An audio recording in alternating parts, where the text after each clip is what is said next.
So starting with on your comment about Atlanta being full, it's actually interesting to hear people say that, and I generally push back against that narrative because it's less that Atlanta is full and more that we just build really inefficiently. And so you'll see like large blocks of underused or underutilized land, and then we have like kind of a lot of sprawl and then a lot of concentrated density.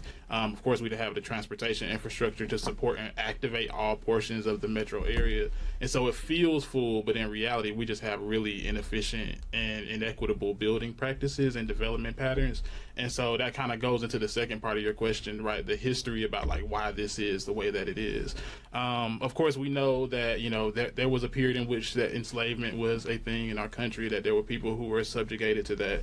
But then on the other side of emancipation, there was a period called Reconstruction, where we saw a lot of very rapid development and growth within Black communities, right? And so in the response to that, really to better take kind of this mentality around like white oppression and really Black body supremacy and kind of put it into codified framing and language, they started to develop what are called kind of zoning classifications and codes.